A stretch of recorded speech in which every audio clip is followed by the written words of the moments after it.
하지 말라는 소리예요. 그런데 거기 혹시 거기 책에 로사리오의 어머니라고 있습니까? 여인 중에 꽃대시며 있습니까 혹시?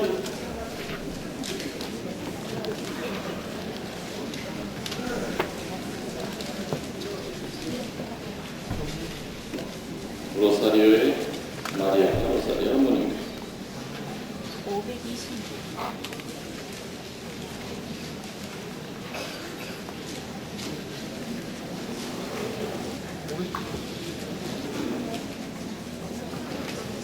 있어요?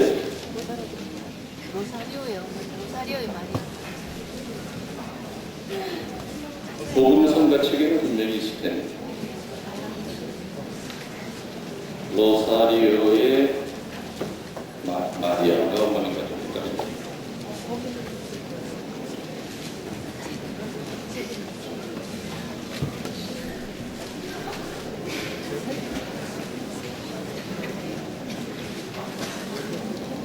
생음악으로 하겠습니다.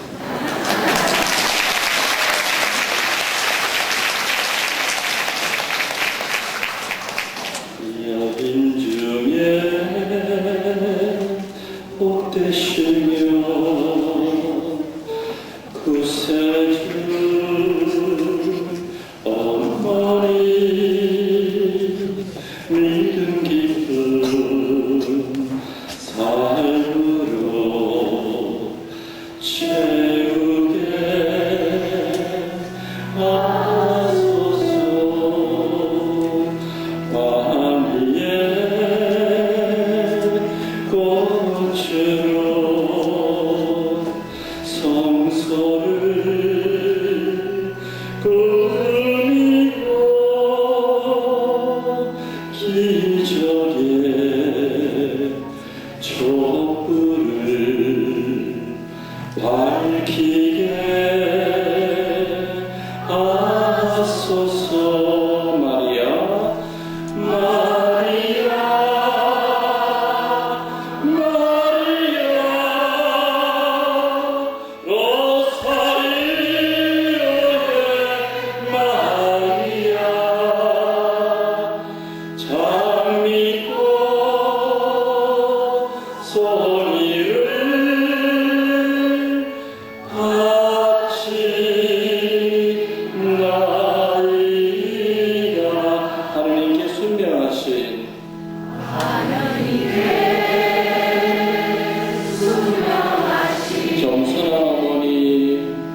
영광이 성부와 성자와 성령께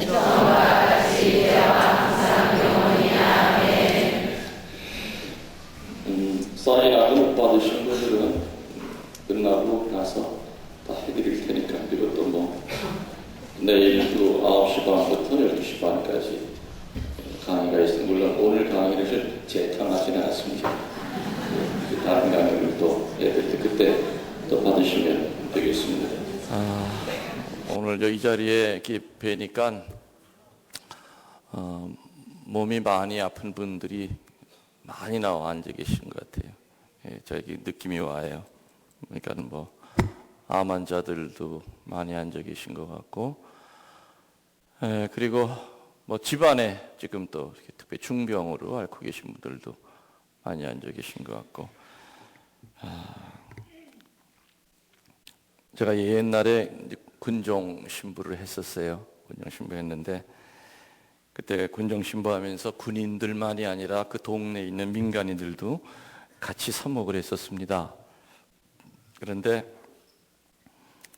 할머니 한 분이 계셨어요. 근데 그 할머니가 어느 날 중풍을 맞으셨어요. 중풍을 맞고 병원에서 퇴원하시고 난 다음에는 몸이 온전치 못하죠. 오른쪽에 마비가 오니까 뭐 오른쪽 다리도 뻗정다리고 손도 이렇게 돌아가고 피가 안 통하니까 이제 딱 뼈랑 가죽밖에 안 나게 빼디빼디 말랐어요. 이렇게 고무신이 자꾸 벗겨지니까 이제 오른발 그 발등에다 고무줄로 이렇게 묶어서 고무신 이렇게 벗겨지지 않게 질질 끌고선 그래도 평일 미사를 한 번도 안 빠지셨어요. 그 할머니 집에서 성당까지 오는데 글쎄 몸이 성한 사람은 한 20분이면 걸어올 거리를 그 할머니 1시간을 걸리셨어요. 질질 끌고서는 한 3발자국 끌다가 또 한 20분 쉬고 이런 식으로. 근데 아무튼 그러니까 미리 평일 미사 나오시려면 한 1시간 반 전에는 떠나셔야 돼요. 그런데 어느 날 그 할머니가 갑자기 이상한 행동을 하셨습니다. 영성체를 딱 하고 난 다음에 갑자기 내 제이 있죠, 제이를 이렇게 안 아픈 손 있잖아요. 그 손으로 이렇게 잡아 끌더니 당신 이렇게 뺨에다가 이렇게 대는 거예요. 나도 깜짝 놀랐죠. 아마 그날 미사 끝나고 나서 아마 신자들한테 좀 당하셨을 거예요. 이 할망구가 이게 노망이 났나 보다. 하여튼 그 다음날 변함없이 저는 교우들에게 무슨 뜻이 있으신가 본데 그냥 내버려 두라고. 또 맨날 잡히다가 그 할머니한테 제 이자락이 병원 가느라고 한 3일 안 잡혔더니 그렇게 또 서운합디다. 근데 하여튼 1년이 지났어요. 근데 어느 날 비가 억수로 내리는 그 새벽이었는데 사제관문을 막 두둥겨서 나가보니까 그 할머니가 비를 홈빡 뒤집어 쓰고 사제관 앞에 울고 서 계신 거예요. 저는 바로 알아차렸어요. 이 할머니가 쫓겨났구나. 그 집 며느리가 아주 못돼 처먹었어. 아주 온 동네가 다 아는 며느리야. 걸핏하면은 이 병신 나가 죽으라고 그리고 시어머니한테 밥도 안 주고. 아무튼 온 동네 소문이 난 아주 못된 며느리예요. 그날도 그 할머니가 비를 맞고 왔길래 저는 즉시 짐작했죠. 쫓겨났구나. 내가 화가 머리끝까지 납디다. 그래서 내가 그 할머니 손을 할머니 갑시다. 내 오늘 2년 다리 몽둥이 다 부러뜨려. 할머니를 가자고 끌어제끼니까 할머니가 아니요 오늘은 아니요. 뭐가 아니에요? 이게 왜 궁상을 떨어 할머니? 속상해 죽겠네. 가 내가 그냥 다리 몽둥이 다 부러뜨린다. 신부님 오늘은 그것 때문에 온 게 아니래. 왜요? 신부님 나 어쩌면 좋아. 몸이 난 것 같아. 예? 그러더니 내 앞에서 이렇게 돌아갔던 손이 어느 보면 이렇게 움직이는 거예요. 내 앞에서 앉았다 일어났다. 할머니 나았네. 들어갑시다. 그래서 빗물을 이렇게 닦여드리고 따뜻한 물 한 잔 드리고 어떻게 된 거예요 할머니? 어떻게 치유가 됐어요? 하룻밤 사이에. 신부님도 알다시피 제가 1년 전부터 신부님 제2자락 잡은 거 아시죠? 저만 아나요? 온 세상 사람들이 다 알죠. 자기가 신부님 제2자락 잡게 된 동기가 있대. 어느 날 성서를 읽다 보니까 오랫동안 하혈하던 여자 얘기가 나오더래요. 자기는 처음 봤대, 그 얘기를. 그 긴 세월 동안 18년 동안 피를 흘렸으니 무슨 힘이 있고 재산 다 탕진하고 죽을 날만 기다리고 있었던 어느 날 그 동네에 죽은 이도 살리는 나자렛 예수님이 그 동네에 들어온다는 소문이 들렸죠. 비틀비틀거리면서 일어났어요.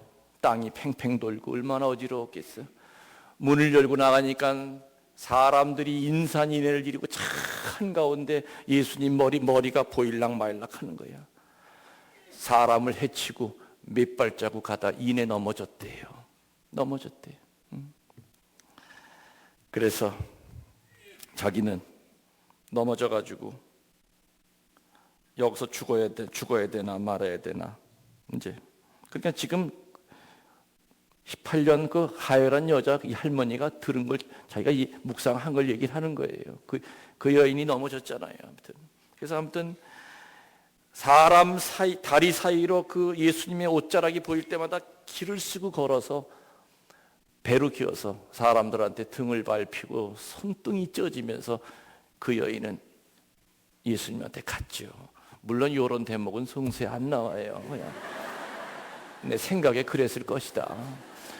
아무튼 그래가지고 그 여인이 예수님 옷자락 잡고 나니까 어떻게 됐어요? 예수님이 누가 내 몸에 손댔다. 제자들은 뭐라 그럽니까? 아이고 선생님, 수백 명이 선생님 몸에 손을 댔는데 무슨 뭐 옷에 손댄 사람이 한 사람뿐입니까? 예수님 뭐라 그러셨어요? 수백 명이 내 몸에 손을 댔지만 생명을 다 바쳐서 목숨을 다 바쳐서 댄 손은 딱 하나뿐이다. 그때 그 여인은 두려움과 기쁨에 무릎을 꿇고 선생님, 제가 손을 댔습니다. 그때 예수님의 입에서 어떤 말이 나왔죠? 장하다 여인아, 너의 믿음이 너를 살렸구나. 이 할머니가 그 대목을 읽은 거예요. 그 대목을 읽고 난 다음에 할머니 생각하니까 2000년 전에 그 여자가 그 정도 믿음이 있다면 나도 있어. 응? 그리고 내가 예수님의 옷자락을 지금 잡을 수는 없어도 예수님의 대리자의 제의를 잡는들 다를 게 뭐가 있느냐. 그 생각이 드는 그날부터 주책 맞은 늙은이 소리 1년 동안 들어가면서 길을 쓰고 신부님의 제2자락을 잡은 겁니다. 근데 어저께 밤에 잠을 자려고 하는데 심장이 터질 것 같더래요. 피가 돌더래. 그러면서 이 구부러졌던 손이 펴지면서 이 손가락 끝에까지 피가 막 통하는 게 느껴지더래요. 손이 펴지면 손이 움직여지고 무릎이 구부러지더래요. 자기는 울면서 나 같은 늙은이한테 어떻게 이런 축복이 내리는가. 밤새 울고 아침에 이 기쁜 소식 신부님에게 알려드리려고 왔습니다. 그래서 신부님 고맙습니다. 할머니 저한테 고마워하실 일이 없죠. 사제의 제의가 무슨 슈퍼맨의 망토가 아닙니다. 할머니의 믿음이 할머니를 살리신 겁니다.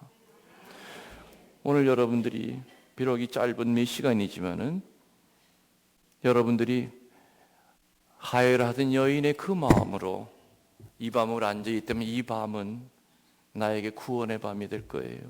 그렇죠? 그리고 여러분들이 오늘 이 피정하면서 기억되시는 분이 있죠? 집에 아픈 분도 있고 부마자도 있을 거예요. 술마귀, 음란마귀, 그리고 그냥 헤매고 돌아다니는 인간서부터 집안에 시름 없는 사람이 어디 있어 한들. 또 아이 문제 때문에 힘들어하는 부모. 오늘 여러분들이 그 사람들은 이 자리에 못 왔다 하더라도 사정상 여러분들이 오늘 이 밤을 바로 그 한 영혼을 위해서 여러분들이 봉헌한다면은 하느님께서는 시간과 공간을 다 초월해서 하시는 능력자이시기 때문에 바로 이 자리에 없다 하더라도 그분들에게도 치유의 은혜와 구마의 은혜가 내려갈 것을 믿습니다.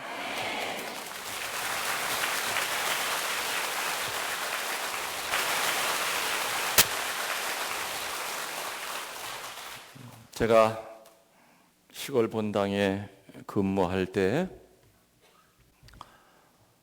아주 특별한 아이가 한 사람이 있었어요. 그 아이는 태어날 때부터 눈이 움푹 들어간 태생소경입니다. 전혀 안 보이는 애. 그때 내가 괴산이라고 하는 본당에 근무했을 때인데, 그때 그 아이가 중학교 3학년이었는데 그 아이가 왜 특별한 아이였느냐. 한국에서 그 아이가 연 날리기 대회 챔피언이에요. 일본 대회에 가서도 2개 부분에서 우승을 했어요. 멀리 날리기 대회랑 끊어먹기 대회.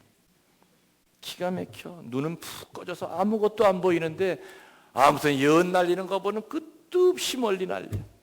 어느 날 그 아이가 추수한 그 논에서 연 날리는 연습을 하길래 내 곁에 가서 지켜보면서 하도 신기해가지고, 넌 어떻게 앞도 안 보이는데 그 연을 잘 날리니 하니까 그 아이가 빙긋 웃으면서, 신부님, 눈이 멀어도 연 날리는 것과는 아무 상관이 없어요.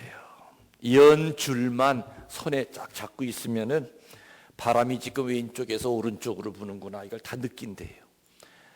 밑에서 위로 쳐올리는구나, 어느 연이 와서 지금 끊어먹기 하자고 지금 비벼대고 있구나, 자기는 다 느낀대요. 그 소녀는 한 번도 연의 존재를 눈으로 본 적이 없죠. 그러나 그 연과 그 소년 사이에는 뭐가 있어? 중간에 연실. 마찬가지예요. 우리 하느님 눈으로 본 적 없죠? 하느님 눈으로 보려면 죽는 수밖에 없어요. 살아서는 하느님 눈으로 못 봐요. 그러나 하느님을 눈으로 볼 수는 없어도 하느님과 우리 사이에 신앙의 연줄이 있어요. 그 신앙의 연줄만 붙들면 하느님을 느끼고 체험해요. 그 신앙의 연줄이 뭐냐? 그것이 바로 향주삼덕이에요. 향주삼덕이 뭡니까? 신덕, 망덕, 애덕. 우리 예비자 때부터 지겹게 많이 들었어. 신덕, 망덕, 애덕. 믿음, 소망, 사랑은 개신교 용어예요. 천주교 신자들은 적어도 신덕, 망덕, 애덕이라고 얘기하는 것이 옳아요. 근데 많이 들었는데 신덕, 망덕, 애덕, 신덕의 연줄, 망덕의 연줄, 애덕의 연줄만 잡고 살면 하느님을 우리는 느낄 수 있어요. 그래서 이 향주삼덕, 주님을 향한 세 가지의 덕을 대신덕, 기초덕이라고 그래요. 다시 말하면 성령의 모든 은혜를 다 받았다 하더라도, 열매를 다 연다 하더라도 향주삼덕이 없으면 절대 천국에 못 가요. 비록 교황으로 살았다 하더라도 그 교황이 향주삼덕이 없이 살았다면 천당에 못 가요. 이 김웅열 신부가 한평생을 신자들을 가리키고 변화시켰다 하더라도 이 김웅열 신부 자신이 향주삼덕이 없었다면 저는 천국에 못 가요. 그래서 모든 기초덕, 이게 바로 향주삼덕이야. 그런데 문제는 이 중요한 향주삼덕을 교우들이 핵심을 몰라요. 그렇기 때문에 기초가 약하니까 현재 어떻게 됐습니까? 전국 어느 본당이든지 50%에 가까운 사람들이 냉담자, 맞죠? 주일미사 참석자는 교족의 3분의 1 이하, 세례받고 1년 안에 쉬는 신자들이 60%, 세례받고 나서 어렵고 힘들 때 점집이나 철학관을 기웃거렸던 경험이 있었던 사람이 35%를 넘어섰어. 왜? 천주교는 겉으로 보면 2000년 묵은 고목이에요. 맞죠? 2000년 묵은 고목이에요. 근데 거기 붙어 있는 나무 이파리 우리들은 바람 같지도 않은 바람만 불어도 우수수 다 떨어져 버리잖아요. 원인이 뭘까? 기초가 없어요. 뿌리는 깊지도 않는데 겉돌아. 본당의 간부 맡아가지고 열심히 일하죠. 체면 때문에, 다른 사람 시선 때문에. 일하는 동안에, 책임 맡은 동안에 책 잡히지 않으려고 기를 쓰고 해요. 그런데 같이 신앙의 뿌리도 같이 내려야 되는데 기도 생활을 안 한단 말이에요. 그러다 보니까는 그 직책에서 물러나면 주일 지키는 것도 버거운 거예요. 본당 총회장 하던 사람도 냉담자가 되고 여호와 증인에 빠져요. 뿌리가 없어, 천주교 신자들이. 겉으로만 2000년 묵은 고목에 붙어있는 나무 이파리일 뿐이지 수액을 빨아올리지 못해서 다 놀이끼리하게 전부 다 죽어가요. 바람 같지도 않은 바람이 불어도 다 우수수 가을의 낙엽처럼 떨어져 버린단 말이에요. 그 기초가 되는 게 바로 향주 삼덕이에요. 신덕, 망덕, 애덕이 없으면 우린 천국에 못 가요. 우리 천국에 가야죠. 저도 한평생 사제로 살면서 다 포기하고 살았는데 천국에 못 가면 얼마나 억울해. 성질나지. 갈 거예요? 말이라도 고맙네.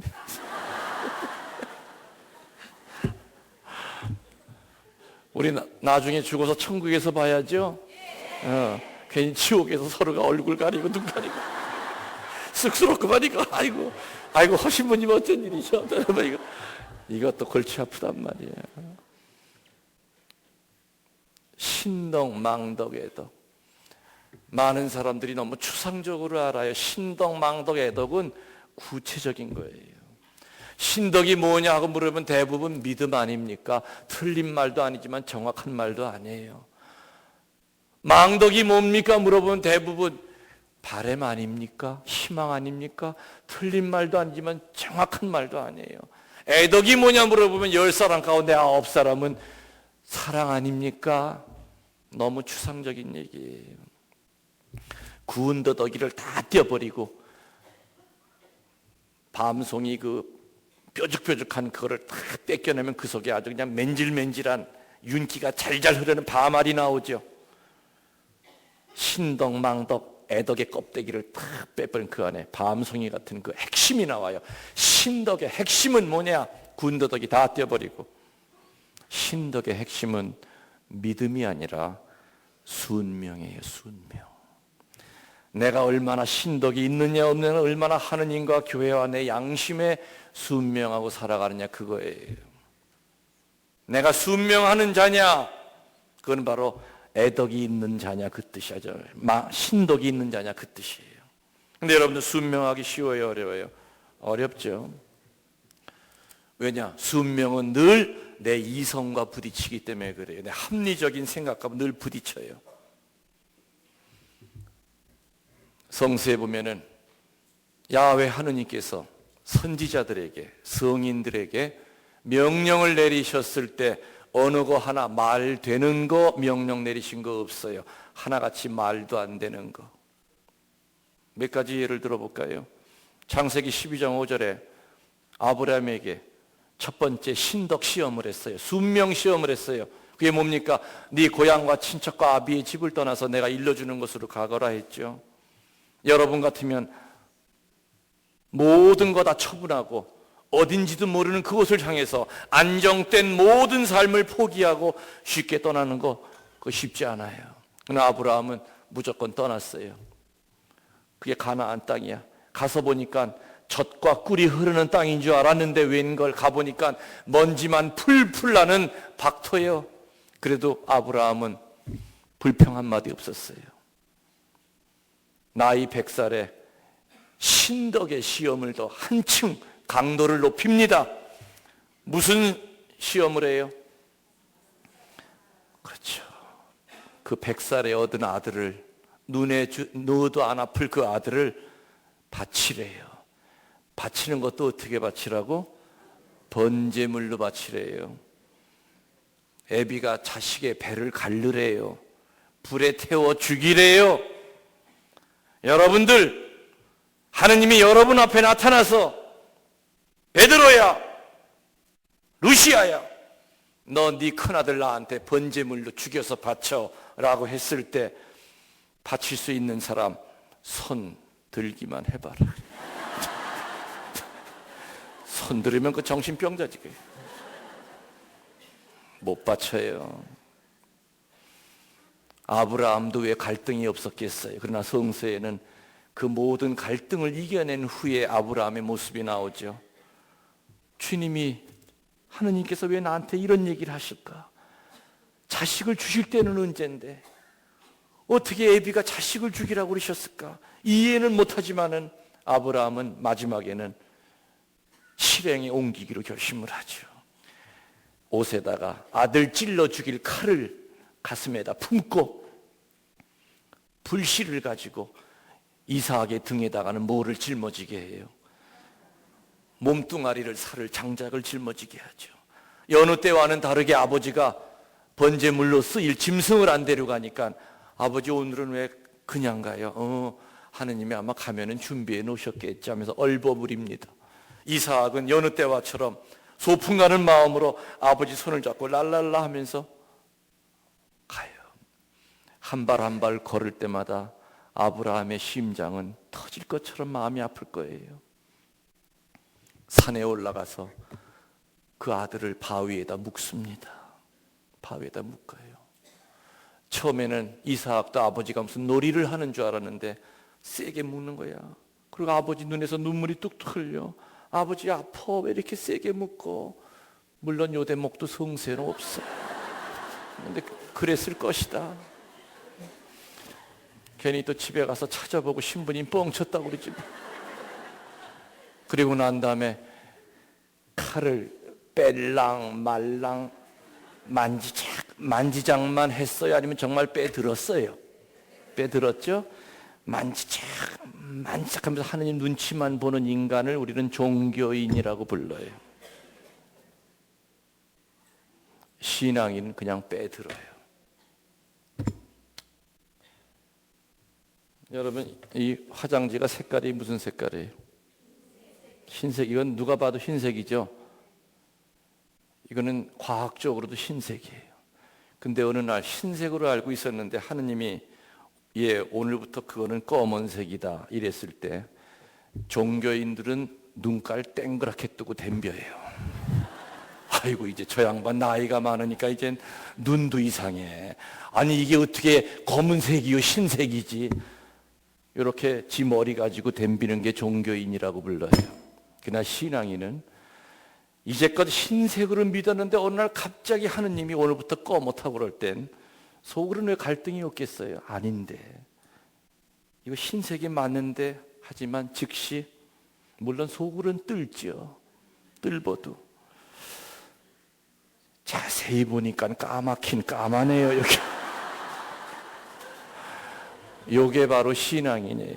아브라함은 칼만 만지작 하다 보면 하느님께서 알았다 이제 멈춰라 요거 기다린 게 아니라 정말로 빼서 내리찍으려고 그랬죠. 그때 야훼의 천사가 아브라함의 손목을 딱 움켜쥐면서 천사의 입을 통해서 하느님의 목소리가 들려요. 멈춰라! 이제야 내가 네 신덕을 알았다. 네 순명을 알았다. 기가 막힌 순명 시험을 통과했어요. 상상도 할 수 없는 그 어려운 신덕의 시험을 통과한 거기에 대한 보답으로 성서에 처음 등장하는 신덕을 시험을 통과한 자에게 주시는 첫 번째 선물로 뭐가 나오냐? 자손들에 대한 축복이 나와요. 그래서 성서에는 하느님에게 순명하는 자에게 주는 첫 번째 축복은 자손들에 대한 축복이에요. 저는 외국에 나가서 피정을 지도를 할 때가 많아요. 물론 많은 경우에는 교포들 피정을 시키지만 어떤 때는 거기 본토 사람들, 서양 사람들 피정시킬 때가 있어요. 그리고 끝나고 난 다음에 이렇게 얘기를 하다 보면 정말로 어느 단체든지 제일 잘난 인간은 다 유대인들이에요. 전 세계를 지금 유대인이 잡고 있는 거 아시죠? 유대인들이 왜 그렇게 축복을 받았어요? 간단해요. 아브라함 할아버지 하나 잘 뒀기 때문에. 그 아브라함 할아버지가 받은 축복 때문에 후손들에게 축복이 내려가는 거예요. 다시 말하면 나 혼자 살다 죽으면 그뿐이지가 아니에요. 내가 지금 어떻게 사느냐에 따라서 내가 보지도 못할 몇백 년 내 후손들에게도 축복이 내려가는 거예요. 그것이. 그 때문에 나 혼자 살다 죽으면 그뿐이지가 아니에요. 마태복음 1장 1절부터 뭐가 나와요? 예수님의 족보가 나오죠. 아브라함서부터 누구로 끝나요? 예수님으로 끝나죠. 왜 성서 첫 장에 혀도 돌아가지 않는 그 어려운 서양 사람들의 이름이 나와요? 예수님 그 다음에는 누구 이름이 올라가야 돼? 이 김웅렬 신부의 이름이 올라가고 여러분의 이름이 그 다음부터 올라가야 돼요. 여러분 집에 있는 족보는 그건 세상 족보죠. 신앙의 족보에는 예수님 다음에는 박마리아가 올라가야 되고 김베드로가 그 자리에 올라가야 돼요. 그래서 그건 중요한 거예요. 그래서 성서에 등장하는 순명하는 자에게 주시는 첫 번째 축복은 자손의 대를 이어서 축복이 내린다고 그랬어요. 아브라함에게 그랬죠. 바다의 별보다도 많은 자손을 약속했고 바닷가의 모래알보다도 많은 자손을 약속했어요. 만일에 아브라함이 야훼 하느님에게 네 자식 나한테 바치자고 그럴 때 미쳤수?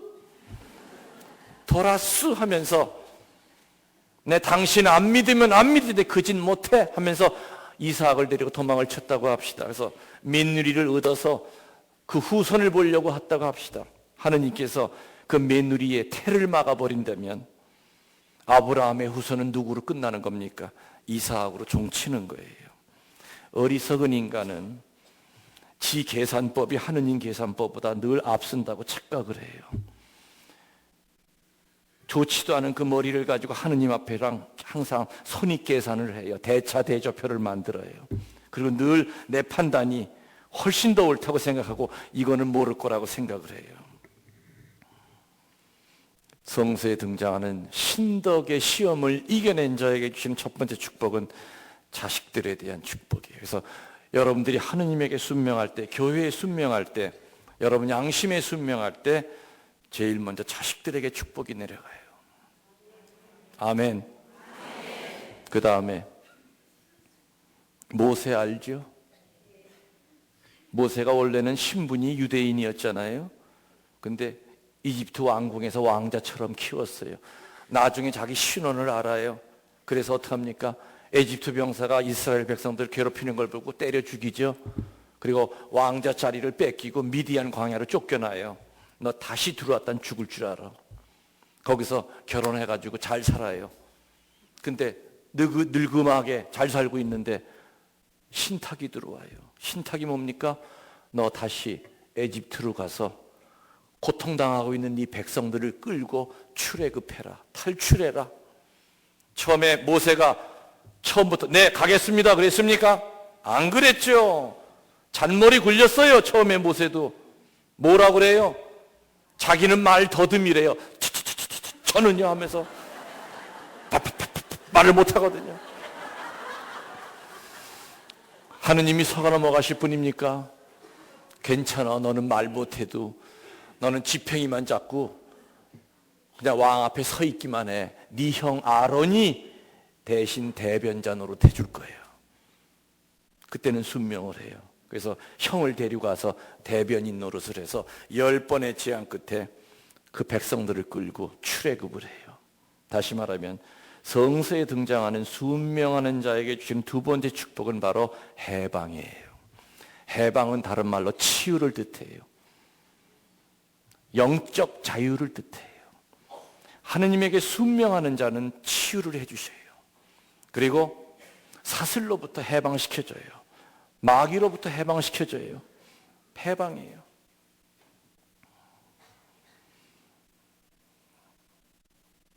신약에 이르러서 성모 마리아라고 하는 그때 나이로 14살인지 15살인지 아무튼 그 어린 나이에 요셉과 약혼한 처녀에게 천사가 나타나서 뭐라 그럽니까?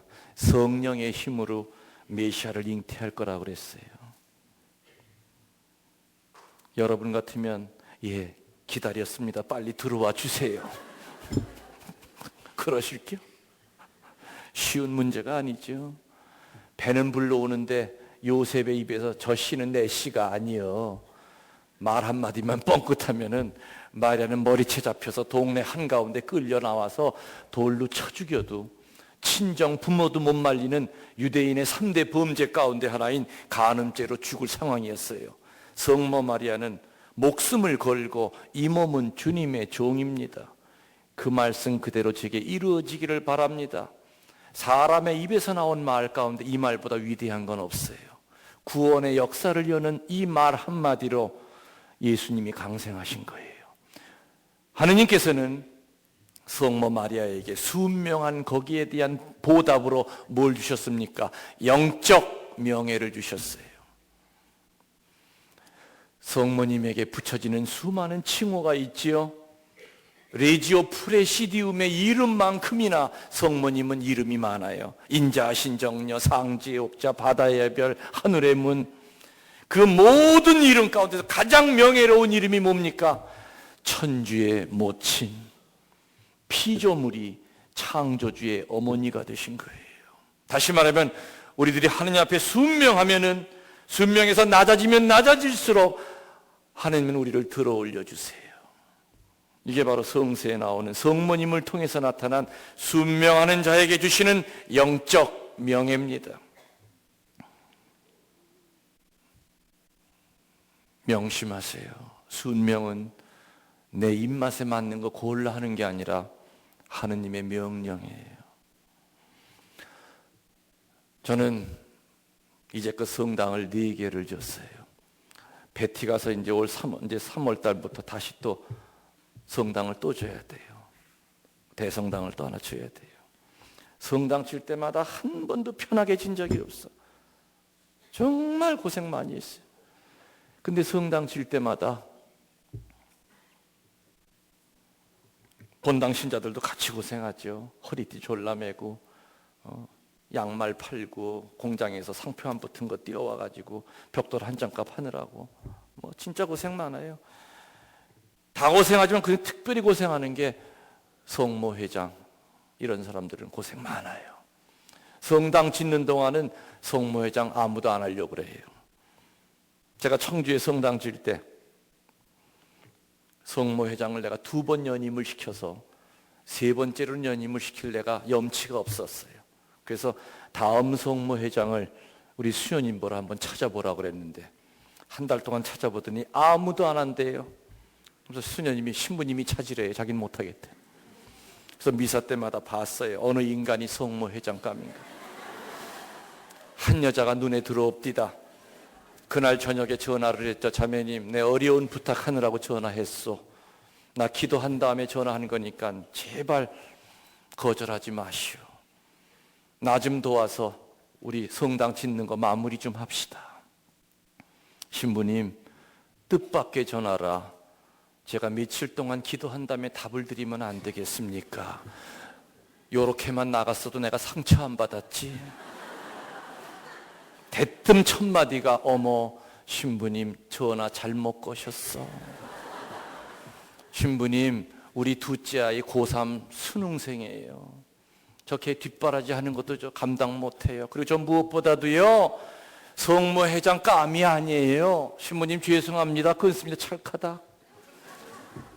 나는 그날 혼자 밤새 소주를 까면서 더럽다 더러워.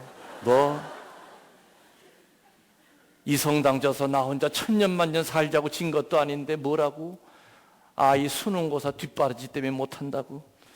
그렇게 뒷바라지를 잘해서 삼수시킵디다. 그리고 무엇보다도 그 옆에 내가 웃기는 옆에 내라는 것은 자기는 성모회장 할 자격이 없다는 거야. 당연하지요. 그 여자가 성모회장 자격이 있기 때문에 내가 전화해 준 게 아니란 말이요.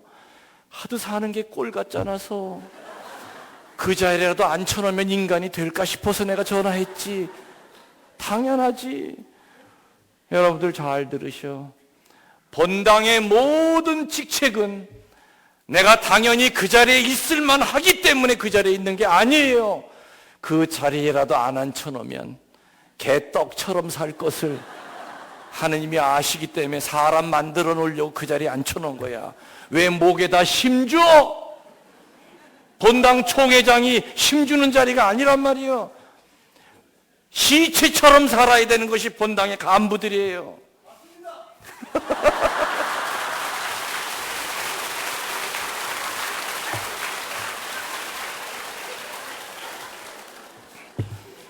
지금 허신부님이 그랬어요. 맞습니다.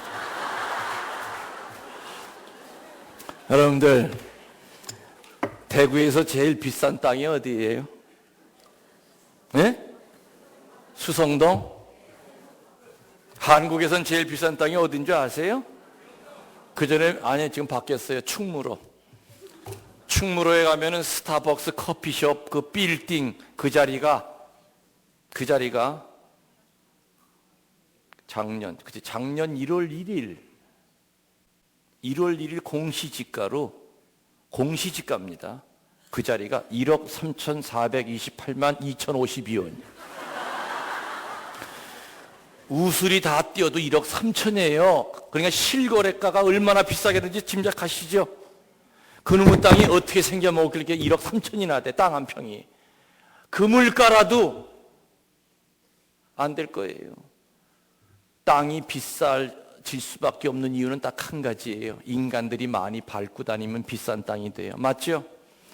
저 햇빛도 안 드는 산골짜기 땅 몇백 원 안 가요. 그러나 사람들한테 많이 밟히는 땅일수록 지가가 올라가요. 비싼 영혼이 되려면 교우들한테 많이 밟혀야 돼요. 본당 간부들 잘 들으세요. 하다못해 레지오 석이라 하더라도 밟힐 각오하셔야 돼요. 우리 신앙생활 하다 보면 정말 별것도 아닌 게 밟으려고 할 때가 있어요. 어떨 때 보면은 반장들 여기 있죠. 반모임 할 때마다 승질나요. 전화 일일이 다 해서 자매님 오늘 몇 시에 반모임 하는 거 아시죠?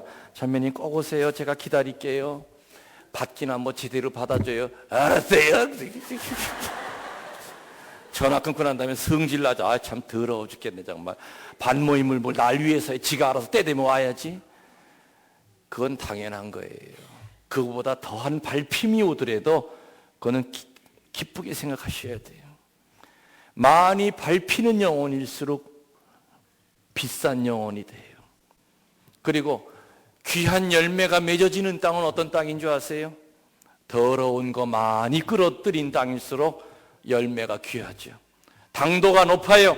뒷뜰에다가 음식 찌끄러기, 개똥 같은 거 묻어두면 몇 개월 지나고 난 다음에 것이 거름으로 변해요.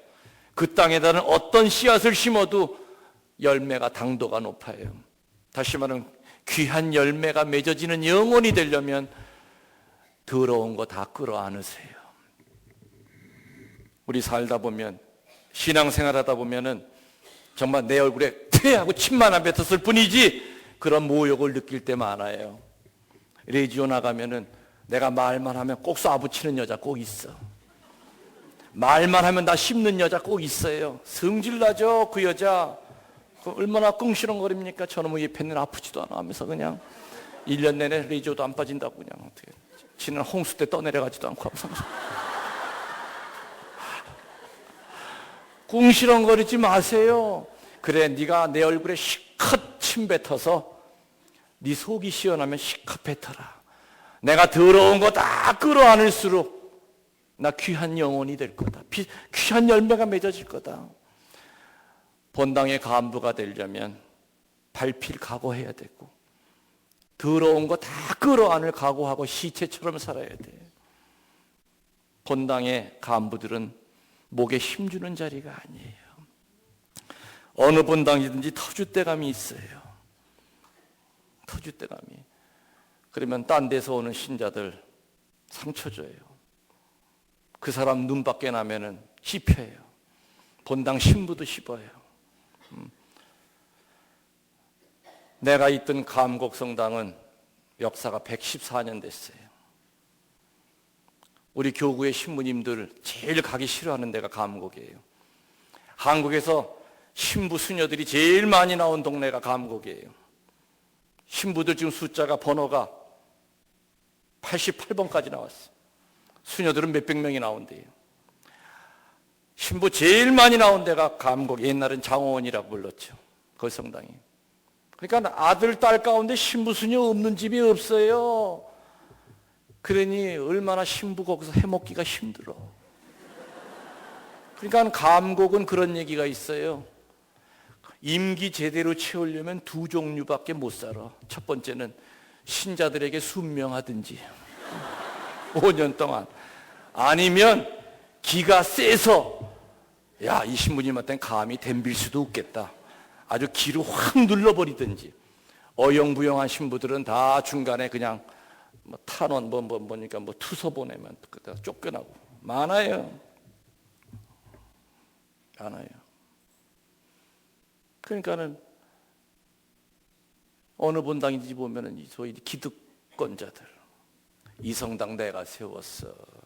초창기부터 내가 여기 있었어. 저거 뭐야? 뭔데 저거 와서 행세해? 피정을 다녀보면은 사실은 교만한 인간들이 와서 들어야 되는데 그 인간들은 안 들어. 아, 미치겠어. 아무튼 그리고 뒤에서 픽픽거리고 안 들어도 다 열심히 잘 사는 사람들 꼭 와서 듣고 들어. 여기에 명심하세요. 순명은 선택하는 것이 아니라 하느님의 명령이에요. 하느님에게 순명하시고 교회의 가르침에 순명하시고 여러분 본당 신부님에게 순명하세요. 그랬더니 어느 성당의 신부님, 그러면 본당 신부님에게 어느 선까지 순명해야 되는 겁니까? 아주 딱 대놓고 저한테 대듭디다. 본당 신부님한테 어디까지 순명해야 그랬어요? 네, 그랬죠. 매일같이 술 먹자고 하는 건 순명 안 해도 된다고. 매일같이 고수 치자는 건 순명 안 해도, 그 외에 적어도 신앙과 윤리와 도덕에 대해서는 본당 신부님 순명해라. 본당 신부님이 나한테 하는 얘기가 합리적으로 들리지 않아도 일단 내 하면은 로마서 8장 28절에 나오는 말씀대로 하느님을 사랑하는 사람들에게는 좋고 나쁜 일이 상호작용을 하여 선한 결과를 맺게 해줍니다. 신부님이 나한테 얘기하시는 것이 내가 알아들을 수가 없어도 일단 내 하세요.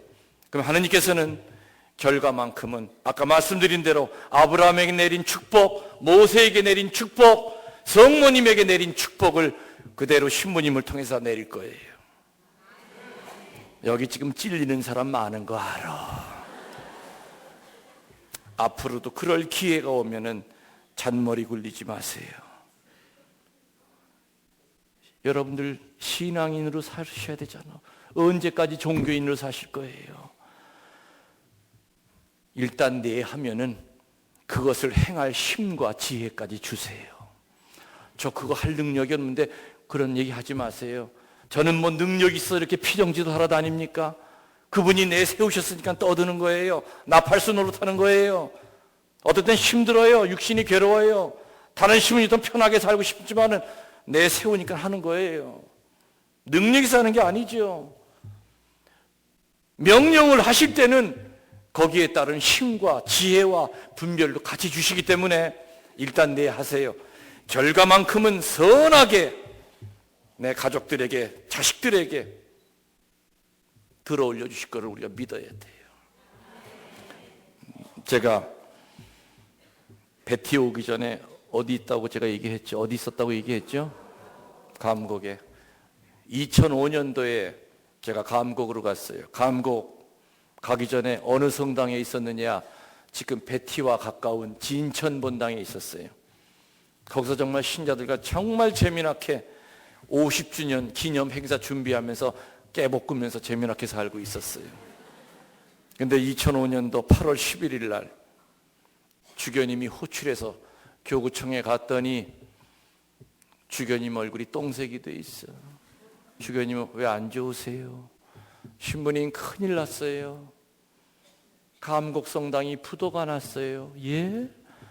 회사 부도 났다는 얘기는 들어본 적이 있어도 어떻게 성당이 부도가 납니까? 사연을 들어보니까 그때 당시에 감곡 신부님이 40대 초반의 젊은 신부님이었는데 의욕이 앞섰겠죠. 그러다 보니까 납골 땅도 하고 싶고 그래가지고 빚을 내서 납골 땅 한다고 땅을 사놓은 거예요. 그래서는 허가를 내려고 보니까 그 사놓은 땅 옆에 극동대학교가 있어요. 극동대학교에서 자기 땅 옆에, 자기네 그 경계선 옆에 납골 땅 들어서는 거 허락합니까? 그 극동대학교에 있는 사람들이 우리 본당의 청년들을 매수를 했어요. 납골 땅만 막아주면 이권을 주겠다. 교원의 매점을 주겠다. 이런 식으로 해가지고 본당이 완전히 반으로 쪼개진 거예요. 그러니까 또 군에서도 허가를 안 내주네. 허가 내준다고 그래서 그 땅을 샀던 건데 빚을 30억을 내서 땅을 산 거예요. 반이 사채예요. 매달 이자가 3천만 원씩이 나오니까 자기 생각에는 5만 기 만들어서 한 300만 원씩에 팔면은 계산사고로 150억 나옵니까? 그러면 30억 땅 산 거 갖고도 돈이 남죠. 세상 만사가 어디 그렇게 쉽게 됩니까? 난리가 난 거예요.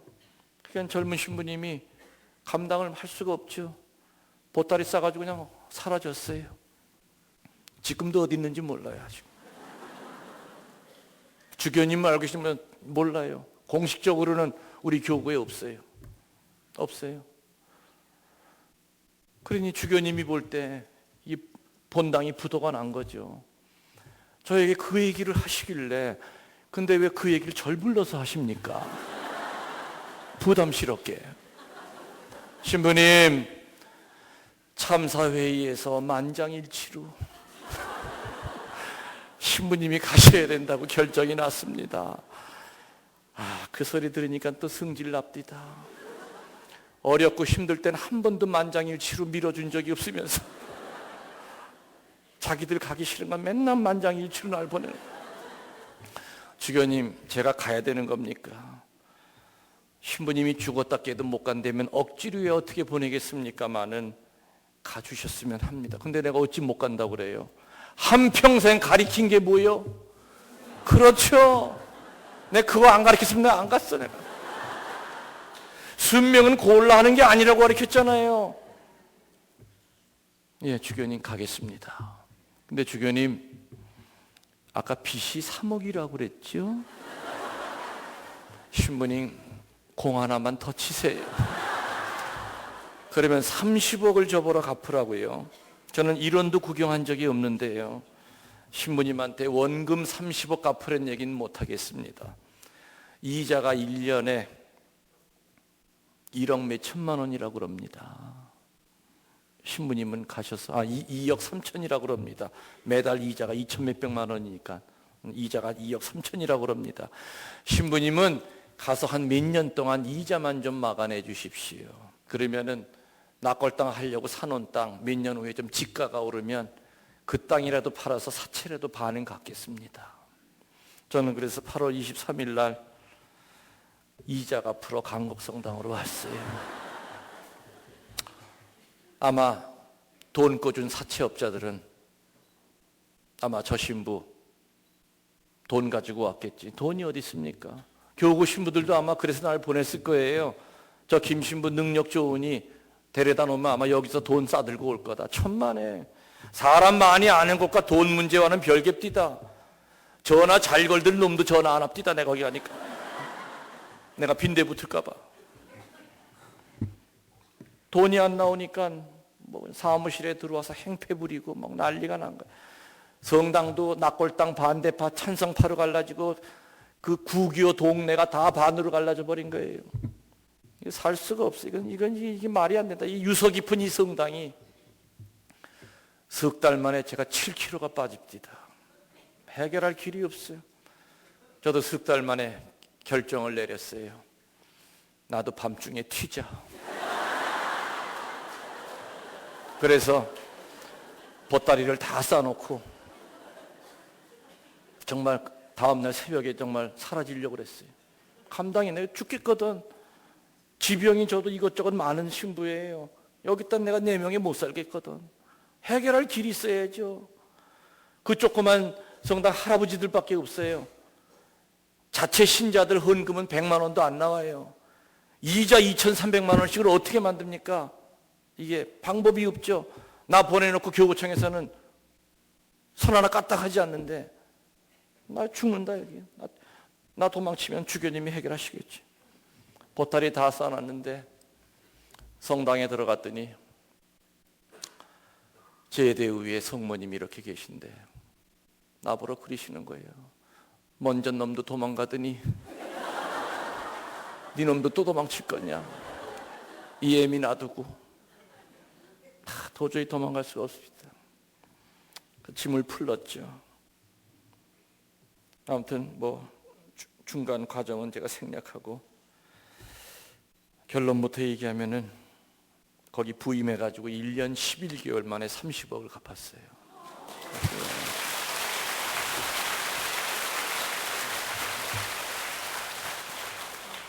저는 그래서 제가 믿어요. 순명은 기적을 낳는다고. 내가 주교님에게 왜 하필이면 접니까? 주교님 저렇게 만만하게 봬요? 저 못 가요. 그러면 주교님 안 보냈겠죠. 때문에 순명하면 반드시 기적이 일어난다. 아멘.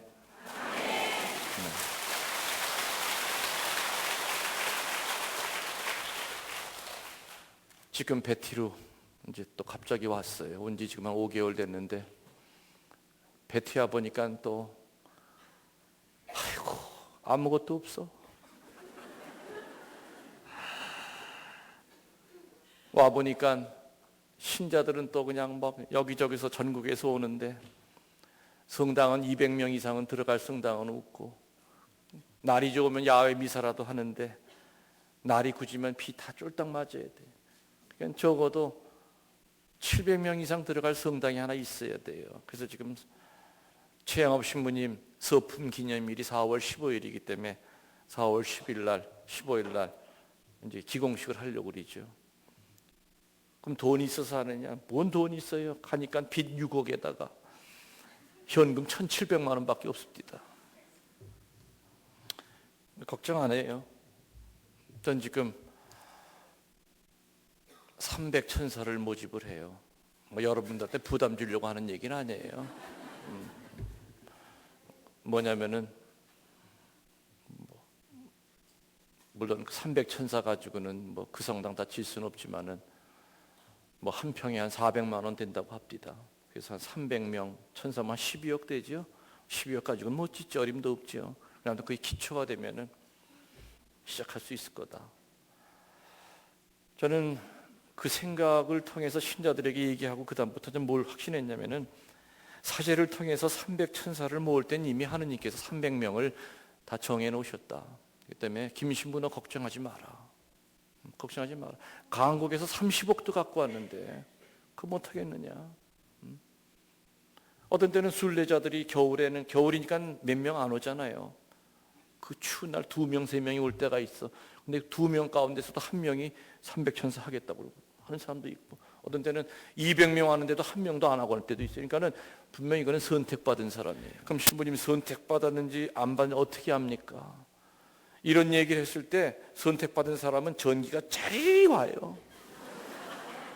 그 집에 가서도 그게 부담스러워서 그걸 지워보려고 고무지우개를 자꾸 지워도 안 지워져요. 그건 선택받은 사람이에요. 올해가 최영업 신부님 서거 150주년이라는 특별한 해예요. 예수님과 성모님만큼은 탄생일을 경축하지만은 그 외의 성인들은 전부 다 돌아가신 날이 축일이에요. 올해는 최영업 신부님 150주년 서거 특별하게 했죠. 그래서 올 1월 10일 날 베티 성지가 이제 문화재로 또 등록이 됐어요. 그럼 이제 세울 거예요. 이루어질 거예요. 저는 그거 걱정하지 않아요. 그래서 올해 안에 150주년 기념 성당이 전 세워지기를 소망해요. 그리고 올해 안에 최영업 신부님이 시복 시성이 되길 전 기원해요. 알다시피 최영업 신부님은 김대건 신부님과는 다르게 순교를 못 하셨죠. 김대건 신부님은 1년 1개월 사제 생활했어요. 3개월은 감옥에 있었고 3개월은 바다에 있었고, 실제로 사제 생활한 건 몇 개월 안 돼요. 미사를 드려봐야 사실 몇 번 드려보셨겠어요. 고백성사를 몇 번 드려보셨겠어요. 그러나 거기에 비해 최영업 신부님은 12년 동안 5개 도를 다니시면서 127개 공소를 다니시면서 1년에 7,000리씩을 걸어 다니셨대요. 그러다 보니까 잠을 못 주무실 때는 한 달에 3일밖에 잠을 못 주무셨어요. 그런데도 그렇게 많은 일을 하셨는데도 한국은 특별히 이 1등주의 때문에 김대건 신부님 그늘에 가려서 최영업 신부님은 잊혀졌었죠. 몇 년 전부터 한국 주교회에서는 최영업 신부님과 124위의 하느님의 종들을 시복 시성하려고 지금 계속 교황청에다가 준비를 하고 단계를 밟아가고 있어요. 근데 이렇게 최양업 신부님처럼 순교를 못하신 분들이 시복시성이 되려면 뭐가 있어야 되느냐? 반드시 기적심사가 있어야 돼요. 베티 성지에 와서 기도하든지 아니면 집에서 최양업 신부님 천국에 계신 것을 믿고 최양업 신부님에게 전구를 청해서 기적이 일어나야 돼요. 불치병이 나야 돼요. 그러면 그 불치병 난 그 자료를 의사의 소견서를 가지고 로마 교황청으로 올리면 기적심사를 통해서 이 최양업 신부님은 천국에 계신 성인이 맞다 하고 결정이 내리면 시복시성이 되는 거죠. 제가 베티에 온 이유는 베티가 2005년도를 기점으로 자꾸 죽어가고 있었어요. 점점 오는 사람들이 줄어들었어요. 그 주교님이 몸이 다니까 최양호 신부님 시복시성은 해야 되는데 신자들은 점점 오지는 않고, 그 때문에 제가 감옥에서 일이 끝났기 때문에 온 게 아니라 베티의 최양호 신부님의 시복시성 때문에 베티로 온 거죠. 그래서 올해 150주년 맞이해서 소망하는 게 최양호 신부님 시복시성되는 거 소망하고, 그리고 기념성당이 어려움 없이 잘 세워지는 거. 저는 올해 대박이 터질 것을 좀 믿어요. 베티에. 여러분들 오세요.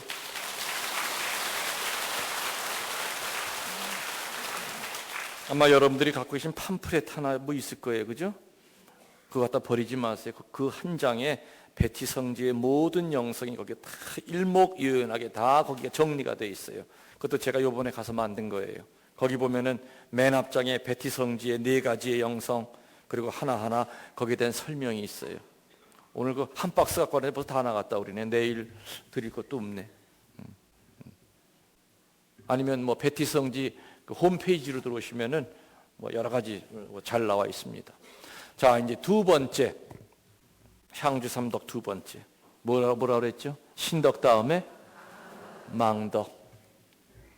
군더더기를 다 떼어버린 망덕의 핵심은 뭐냐? 바램이 아니라 기쁨이에요. 기쁨. 뭐라고요? 기쁨. 내가 망덕의 삶을 사느냐 안 사는 것을 얼마나 영적 기쁨 가운데 살아가느냐. 기쁨은 두 종류입니다. 세상으로부터 올라오는 기쁨이 있고 위로부터 내려오는 영적인 기쁨이 있죠. 미루어 짐작하건대 세상으로부터 오는 그 기쁨을 얘기하는 것은 아니라는 것은 짐작이 가실 겁니다. 밑으로부터 올라오는 기쁨은 한계가 있고 불확실해요. 짠물을 먹으면 먹을수록 갈증이 있듯이, 손에 든 물 늘 빠져나가듯이 세상의 기쁨은 내가 원하는 거 잡으면 만족이 되느냐? 절대 만족 못합니다. 더 위의 것을 향해서 몸부림쳐요. 결국에는 만족을 못해요. 그러나 위로부터 내려오는 영적인 기쁨, 성서에는 이 영적인 기쁨을 얻는 많은 얘기가 나옵니다. 물론 이 기쁨 하나만 가지고도 수녀님들 일주일 피정, 신부님들 피정을 시켜드릴 수 있지만은 핵심만 얘기 드립니다. 기쁨의 단추가 수천 개예요. 그러나 첫 단추는 분명히 있겠죠. 첫 단추만 잘 채우면 눈 감고도 그 다음 주는 채워나가요. 세상마다 첫 단추가 중요해요. 기쁨의 첫 단추는 뭐냐? 영적으로 철이 나야 돼요. 영적으로 철이 난다는 뜻은 뭡니까? 무조건 주는 사람이 돼야 돼요. 여러분들 사람과 사람 사이에 왜 상처를 주고받습니까? 부부지간에 왜 상처가 있습니까?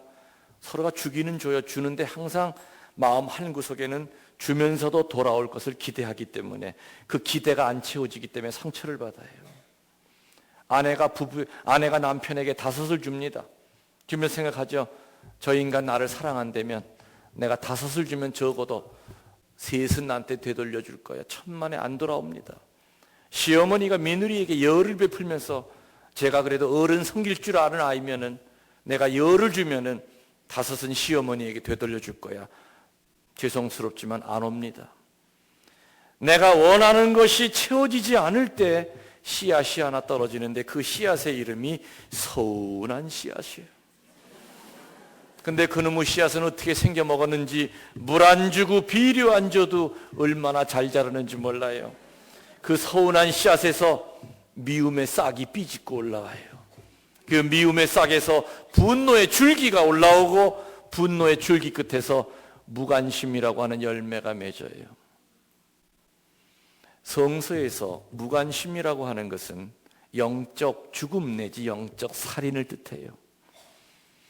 아웅다웅 죽일 놈 살릴 놈하고 싸울 때는 그래도 언젠가는 화해의 희망이라도 있지만 아예 한 집에 살면서도 무관심의 단계에 들어갈 땐 이거는 바로 죽음의 상태예요.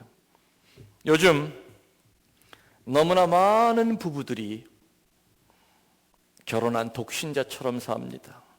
한 집에 살지만 이미 남남처럼 사는 부부들이 너무나 많죠. 남이 볼 땐 자존심 때문에 그럴듯하게 살지만은 이미 딴방 쓴 지 오래예요. 더 나아가서 서로가 다 애인들이 있어요. 우리 서로 쿨하게 살자. 참 연병할 놈 쿨한 게 뭔지 그것도 쿨한 거죠. 별걸 다 가지고 쿨하다고 그러네. 아니 애인 서로 두는 게 쿨한 거예요 그게? 어느 남편이 용기를 내서 화해 한번 해보려고 소주 한 잔 먹고 아내가 자는 방으로 기어 들어갑니다. 침대 위로 올라가다 부인한테 걸리죠. 냅다 발로 한 대 얻어 맞습니다. 신부님 어떻게 잘하시냐고요? 압니다. 모르는 것 배워. 그런데 무관심이라고 하는 영적 죽음도 그 시초는 무슨 씨앗부터 시작됐다고 그랬죠? 그렇죠. 그 서운한 씨앗이 지금 내 영혼에 떨어졌다고 하는 신호가 분명히 오는 걸 본인이 알아요. 그랬을 때 그 서운한 씨앗에서 싹이 겨나오지 못하게끔 도끼로 그놈의 씨앗을 패 죽이든지 제초제를 타서 말려 죽이든지 하면 돼요. 그러면 그 씨앗을 죽이는 방법이 뭐예요? 내가 이미 답 가르쳐 드렸어요. 줄 때 어떻게 하라는 거예요? 그렇죠. 애초부터 눈곱만큼도 받을 생각 말고 무조건 주세요. 주는 것으로 그냥 행복해 하세요. 상대편에게 되돌아오는 것이 눈곱만큼도 없다 하더라도 그 빈자리를 하느님께서 바로 기쁨이라고 하는 선물로 채워주실 거예요. 그 기쁨은 사람의 입에서 나오는 어줍지 않은 말과 비교가 안 돼요. 사람의 입에서 나오는 말은 안개처럼 다 사라져요. 여러분들 명심하세요. 여러분 가슴팍 속에다가 인간을 담지 마세요. 사람을 담고 살면 죽을 때까지 상처로부터 헤어나질 못해요. 미운 놈 피해 도망가 보세요. 더 미운 놈이 기다려요. 미운 년 피해 도망가 보세요. 더더욱 미운 년이 또 기다려요. 어떻게 죽을 때까지 인간만 피해 도망 다니겠는가? 이 가슴팍 속에 예수 그리스도 한 분만 담고 살면 어떤 놈이 와서 칼로 찌르면 물론 아프긴 아파요. 그런데 예전과는 뭐가 달라지느냐? 회복이 빨라요. 그전에는 어떤 놈이 나에게 상처 주면 돌에다가 새겨놔요. 정으로 파가지고 내 몇 배로 갚아줄 거예요. 근데 하느님이 내 안에 가득 계시면은 어떤 놈이 와서 상처 주면 아프긴 아프지만 예전과는 다르게 회복이 빨라요. 그리고 아이고 저 인간 오죽하면 나한테 저 짓을 할까? 이거 안 됐다. 측은한 마음이 들겠죠. 동네 어귀에 서 있는 느티나무는 동네 애들이 돌팍으로 찍어도 묵묵히 그 자리 지키고 있죠. 그리고 여름 되면 그늘을 만들어주고 느티나무 같은 존재가 되어야 되겠죠. 사람을 가슴에 담고 살면은 바로 이게 인간 중심으로, 그리스도교는 근본적으로 하느님 중심이 되어야 되는 종교죠. 종교인은 죽을 때까지 사람 중심으로 살아요. 여러분들 사람은 절대 믿음의 대상이 아니에요. 사람 믿지 마세요. 사람은 신뢰하려고 애쓸 뿐이에요. 믿을 분은 단 한 분, 누구? 삼위일체이신 하느님 한 분이에요. 사람은 신뢰하려고 서로가 애쓰는 존재일 뿐이지 믿음의 대상은 절대 될 수가 없어요. 하느님 한 분만이 믿음의 대상이에요. 저를 따라 하시겠습니까? 우울한 성인은 없고 기쁜 마귀도 없다. 이 세상에 존재했던 수많은 성인 성년들 가운데 우울하게 살다간 성인 성년은 없습니다. 우울한 자리에 성인만 들어가면 웃음꽃이 펴요. 깨진 곳에 성인만 들어가면 그것이 아물어요. 우울한 성인은 이 세상에 없었어요.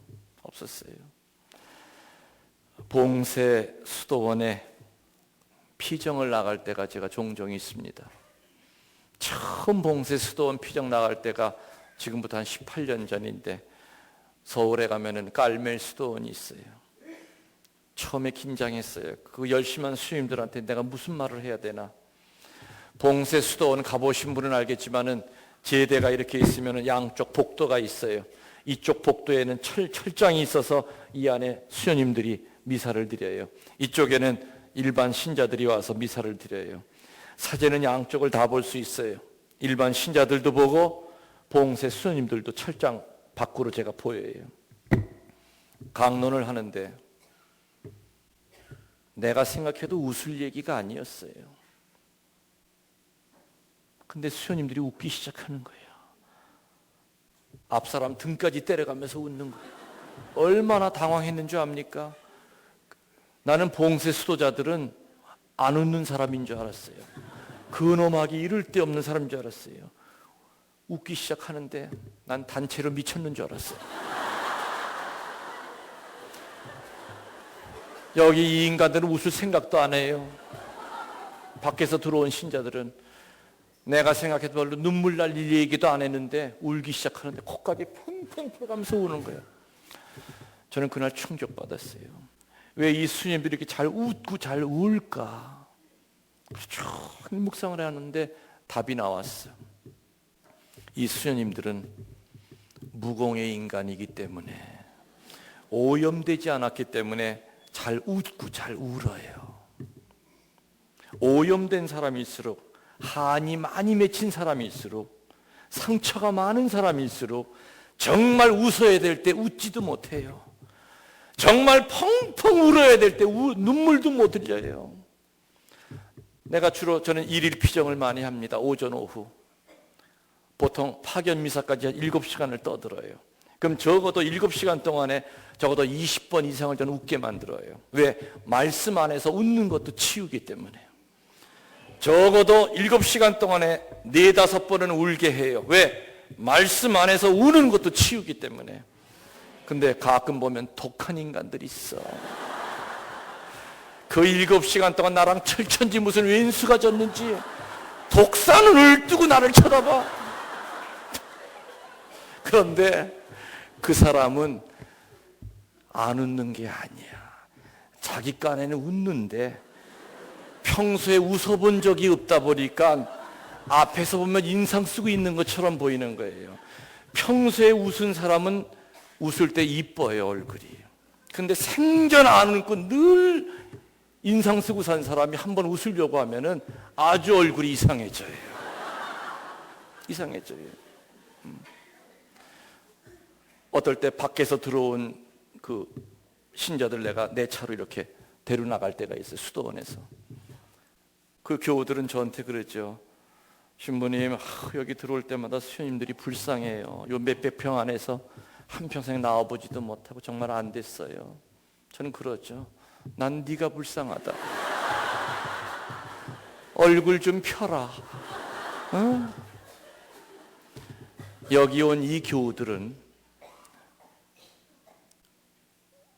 공간의 자유는 있겠죠. 돈만 있으면 비행기 티켓 사고 하와이도 가고 카나다도 갈 수 있는 공간의 자유는 있지만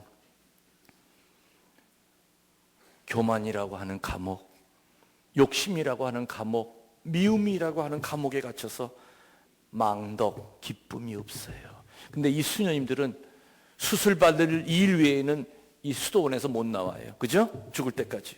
그렇지만 망덕의 삶을 살기 때문에 영적 자유가 있어요. 망덕의 삶을 사는 사람의 특징은 뭐냐? 자유로움이 있어요. 영적 자유가 있다 보니까 이 좁은 울타리 안에 살아도 하루에 수십 번씩 천국을 왔다 갔다 해요. 얼굴이 기쁜 거예요. 이 사람들은 공간의 자유는 있어도 영적인 자유가 없어. 망덕이 없어요. 이 봉쇄 수녀님들은 철장 사이로 고백 성사를 드려요. 평상시에 어느 수녀님이 내가 좀 궁금했어요. 봉쇄수도원은 맨 뒷자리일수록 서열이 높아요. 나이가 많을수록 맨 뒤에 종신호원 받은 그 맨 뒤에 앉아요. 근데 갈 때마다 내가 느꼈던 것이 맨 뒤에 있는 수녀님들이 너무 젊어 보이는 거예요. 이해가 안 갔어. 나이를 모르겠어. 다 가리니까 머리카락도 안 보이잖아요. 너무 피부가 깨끗하고 너무 아주 그냥 우윳빛, 눈가에 주름 하나가 없어. 근데 맨 뒷자리 제일 고참 자리에 앉더라 이거예요. 어느 날 그 수녀님은 이 고백성서를 보시고 난 다음에 내가 그랬죠. 수녀님, 저 사적인 거 하나 묻겠습니다. 올해 몇 학년 몇 반이시오?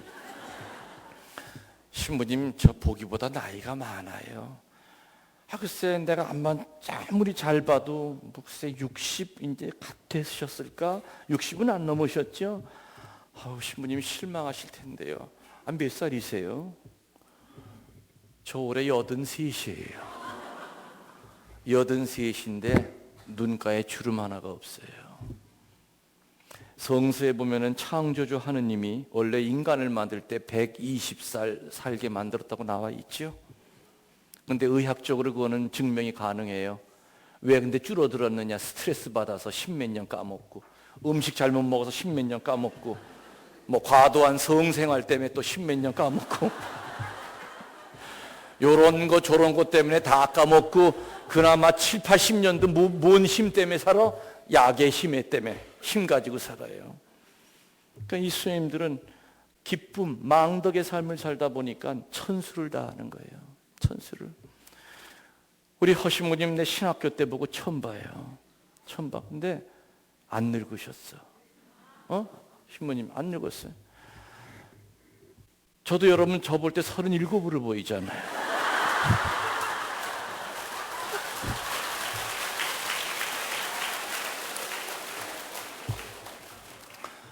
우리 동창들 모임에 가면 대구교구에도 우재진 신부님 이런 거 우리 동창이에요. 네? 동창회 모임에 가면 다 할배예요. 다 머리 하얗고 다 그래. 그 동창들이 저 보면 그러지. 야, 넌 어떻게 이상하다. 볼 때마다 젊어지냐. 비결이 뭐냐. 그럼 내 그리죠. 자식아, 회개해라 임마. 회개해라.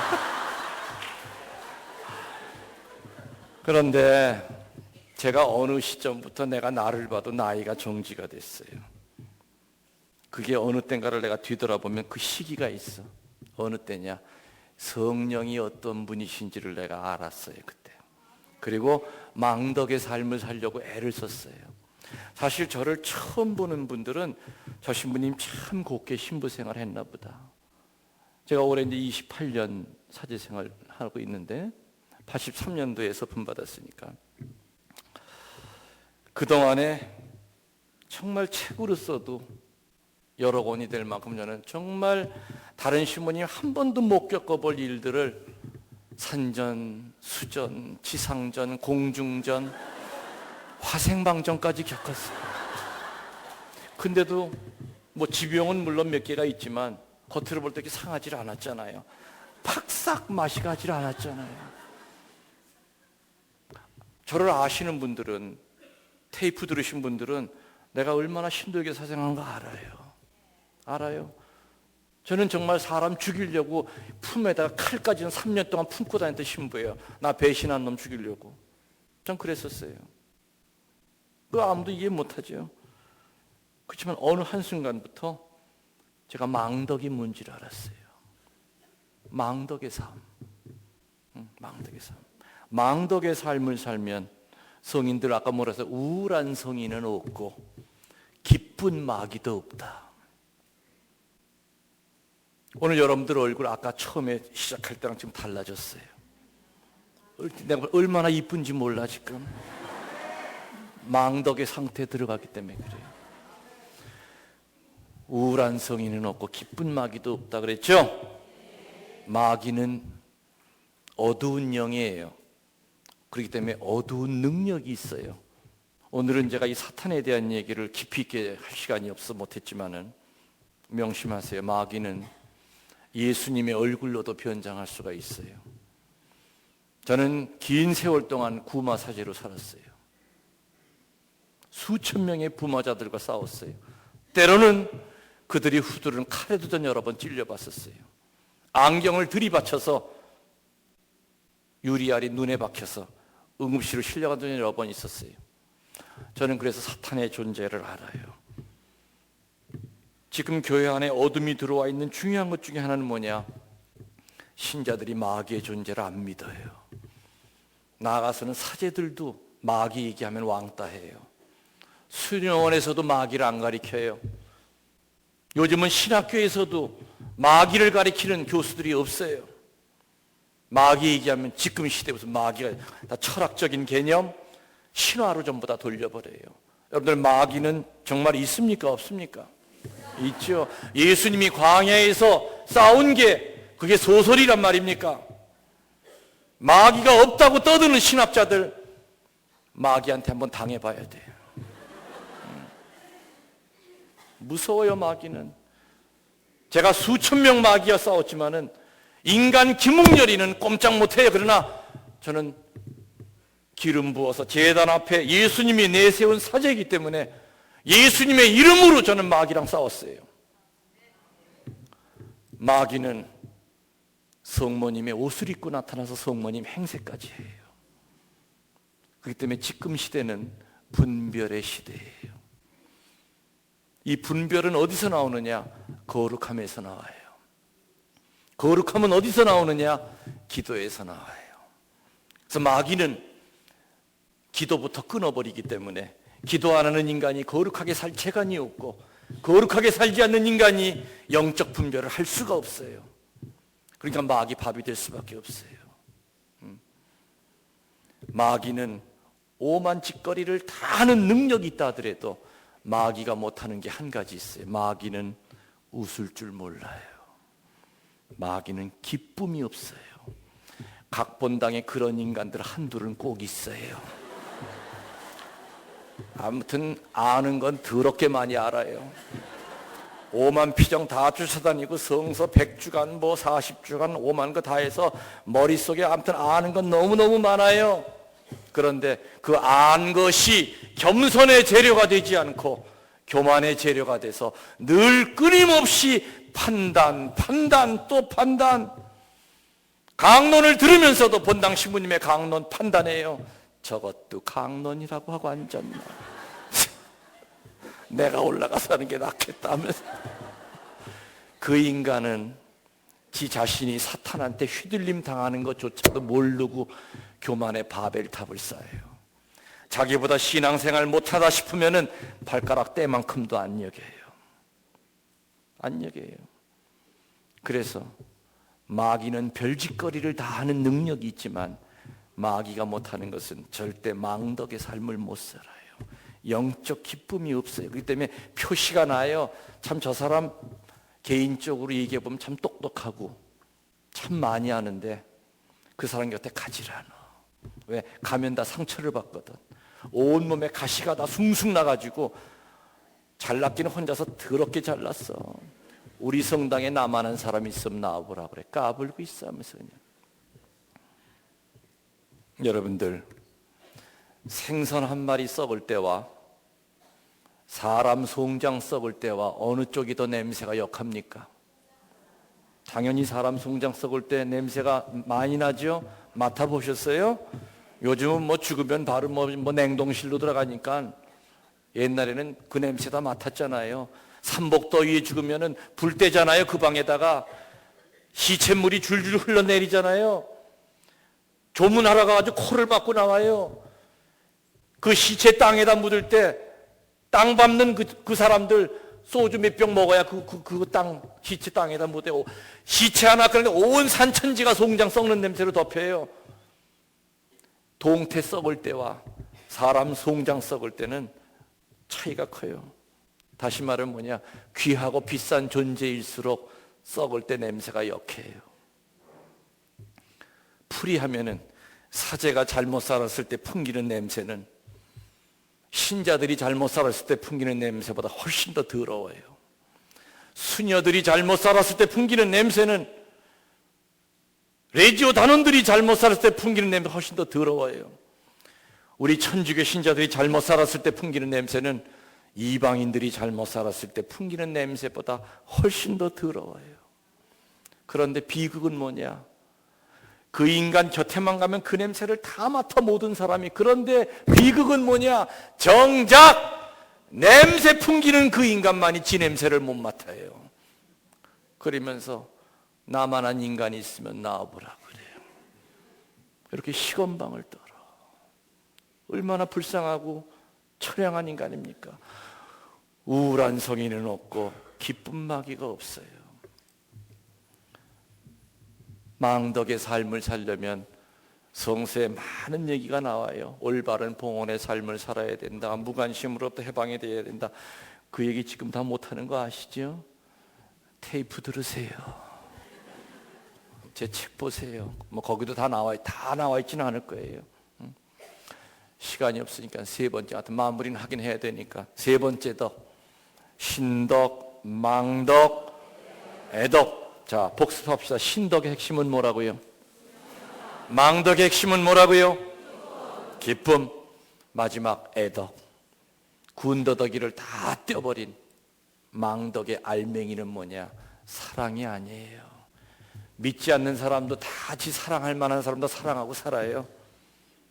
애덕의 핵심은 사랑이 아니라 용서예요. 용서. 뭐요?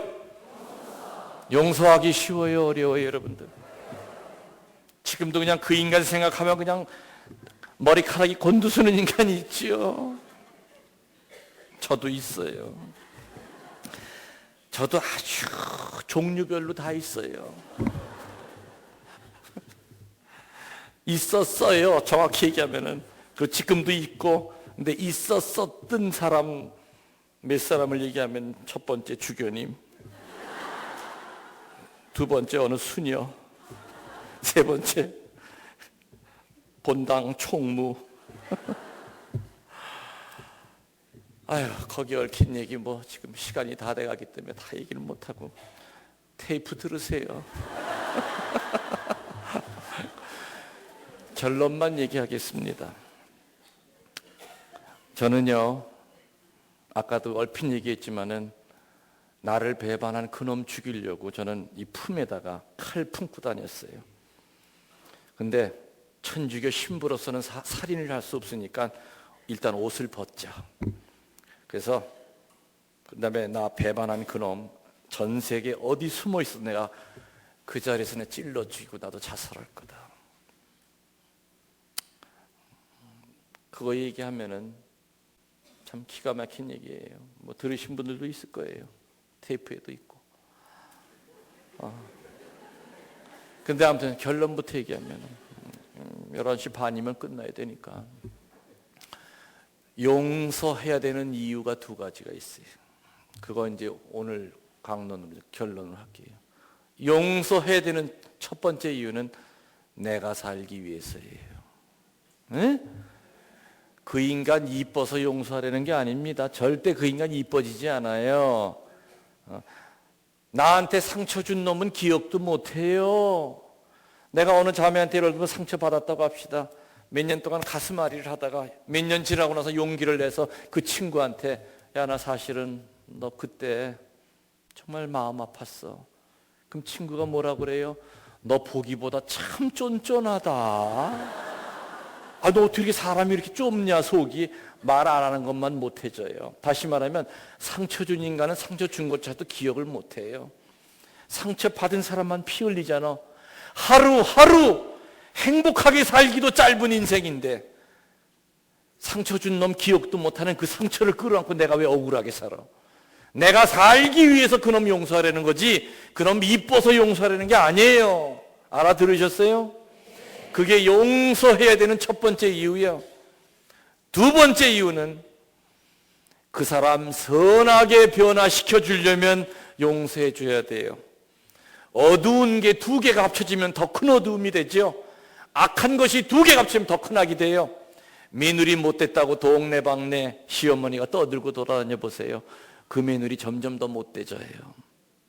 시누이 못됐다고 흉보고 다녀 보세요. 그 시누이랑 점점 더 거리가 멀어져요. 못된 신우이라 하더라도 칭찬하고 다녀보세요. 바뀌어요. 어두운 게 두 개가 합쳐지면 더 큰 어둠이 돼. 어둠을 이기는 건 뭐가 들어와야 돼? 빛이 들어와야 되고, 악을 이기는 건 뭐가 들어와야 돼요? 선이 들어와야 돼요. 신우이와 올케가 부산과 미국에 살면서 전화통 붙들고 2년 전년 하고 싸우지 않아도 미움의 길을 쏘기 시작하면, 서로가 미움의 화살을 쏘기 시작하면 양쪽이 다 망가져요. 다 망가져요. 우리 자매님들 아침에 밥 풀 때 죽어가지고 어떻게 해요? 밥 위에다가 십자가 긋죠? 이거 왜 거예요? 이 밥을 먹는 내 가족들에게 평화가 있기를. 그죠? 근데 이것만 십자가만 그면 뭐야? 이는 뿌드득 뿌드득 깔면서 미움을 가지고 해주는 밥 몇 개월만 자식 먹여보세요. 자식 얼굴에 노란 꽃이 펴요. 이 손은 축복의 도구이기도 하죠. 사제가 정성을 다해서 기도하는 마음으로 안수하면 축복이, 치유의 기가 내려가요. 배 아프다는 손주 할머니가 배를 쓰다듬어 주면 아이가 배가 나아요. 할머니 손에서 사랑의 기가 나가기 때문에 그래. 반대로 이 손은 잘못 움켜쥐면 뭐가 돼요? 여길 치면 옥수수가 다 나가버려요. 이 손은 축복의 도구이며 동시에 사탄의 도구가 되죠. 미움을 가지고 묻히는 반찬, 그땐 엄마 손에서 독이 기어나가는 거예요. 병원에 가면 병명이 없는데 아이들이 병이 들어요. 미움을 가지고 해주는 밥을 먹기 때문에. 무서운 거죠.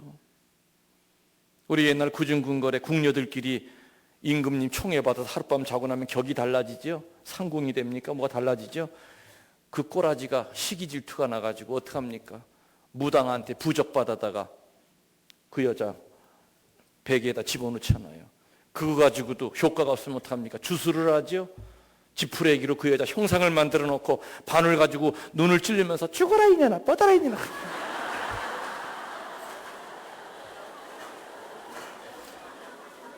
바늘로 찌르는 것 자체가 무슨 능력이 있는 건 아닌데 누나를 파내고 싶을 정도의 그 미움이 실제로 그 여자에게 도달이 돼서 실제로 알아두어요.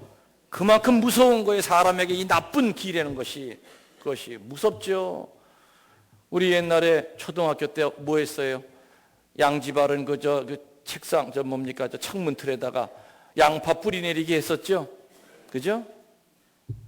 여러분들 한번 시험해 보세요. 제가 시험해 봤었어요.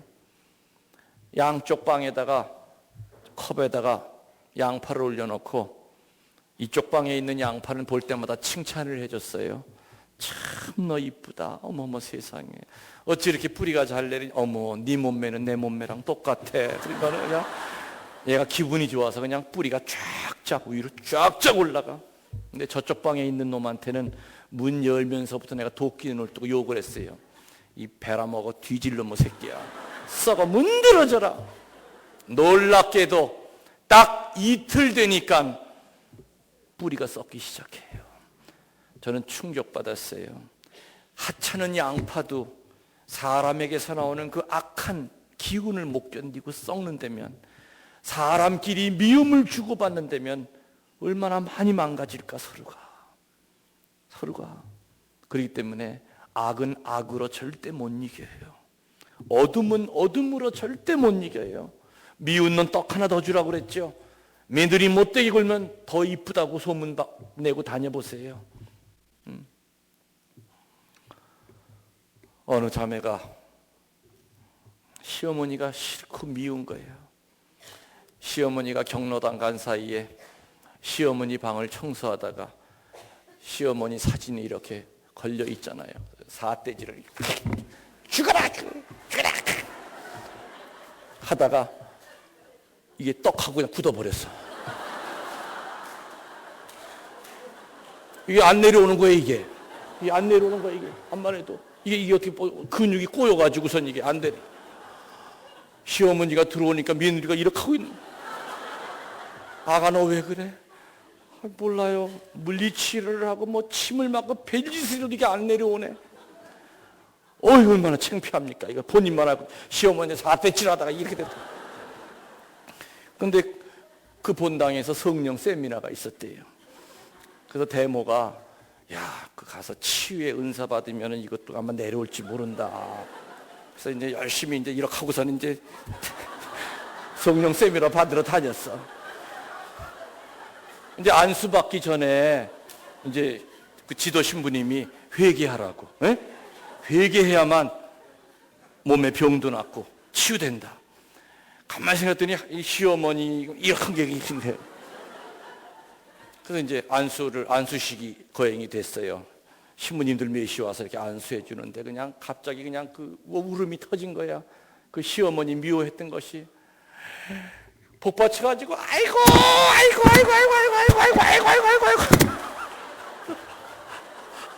울다 보니까 이게 어떻게 된 거야?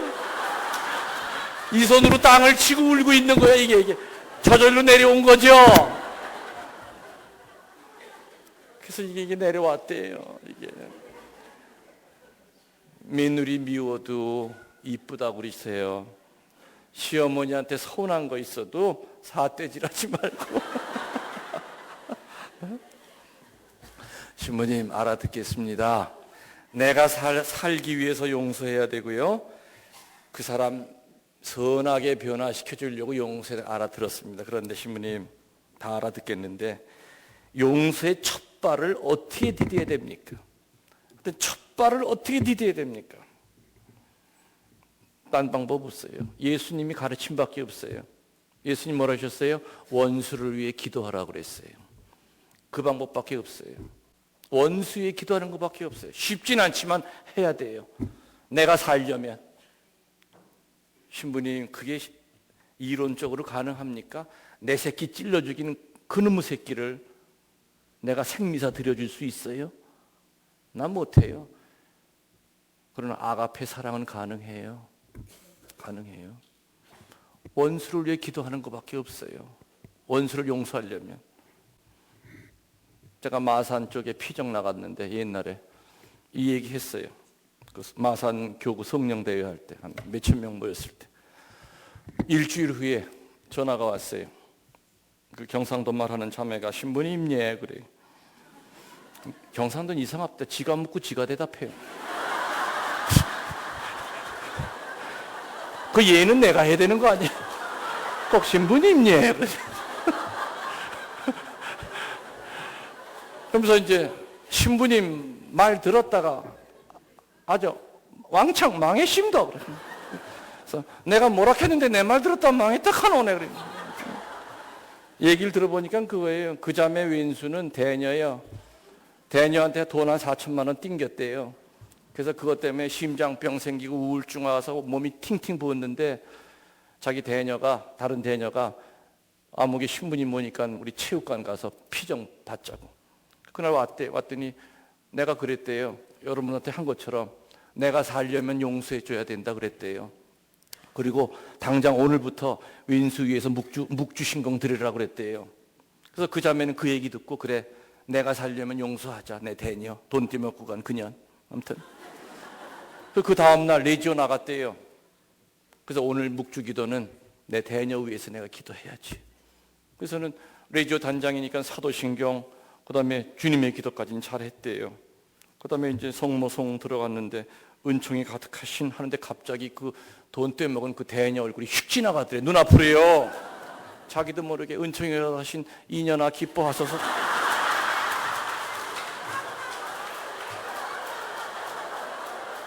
자기는 그 말 했는지도 몰랐대요.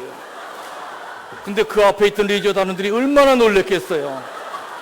네 단장, 네 지금 뭐라 했노? 네 성모 엄니한테 이년악 했노? 이거 도라삐네, 이거 도라삐네. 신부님, 제가 이렇게 개망신을 당했는데 도저히 기도만 온전히 나오질 않는데 욕이 같이 섞여 나오는데 내가 계속 이거 왼수에서 기도해야 됩니까? 하셔야죠, 자매님. 하늘에 계신 개자식아 하고 나와도 하셔야죠. 어쩔 수 없는 겁니다. 처음에는 기도와 욕이 섞여 나올 수밖에 없습니다. 기도하다가 미쳤어 내가 묵주 내 던질 수밖에 없어요. 내가 그 새끼 위해 기도하다니 내가 그 묵주 다시 잡아서 또 하세요. 기를 쓰고 하다 보면 나중에는 기도만 남을 날이 올 겁니다. 그때부터 그게 치유가 되는 순간입니다. 네.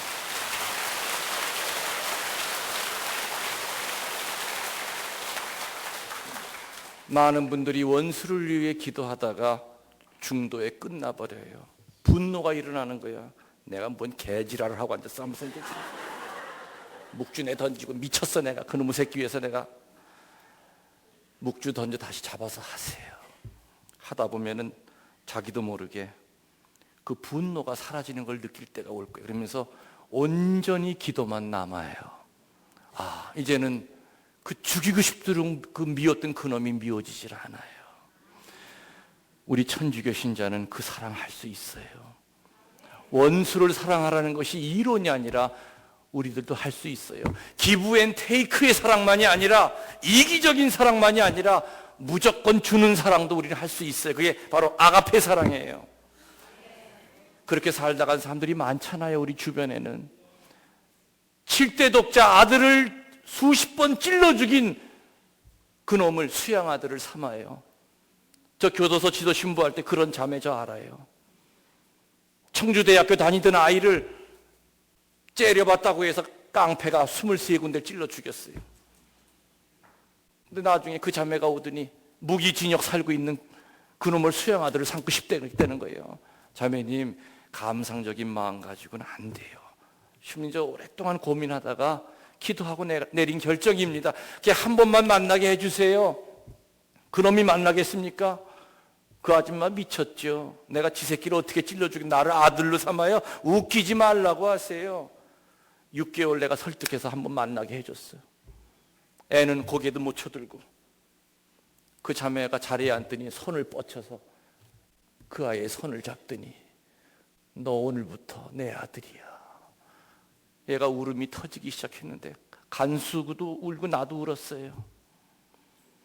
그 다음부터는 일주일에 한 번씩 매일같이 와서 방문하는 거예요. 음식 집어넣고 겨울 되면은 털실로 양말 짜서 무기징역 살던 아이가 새 삶을 살기 시작하면서 모범수가 돼가지고 형이 줄면서 11년 만에 풀려나왔어. 그래가지고 청주 바닥은 좁으니까 거기서 못 살고 전주에 와가지고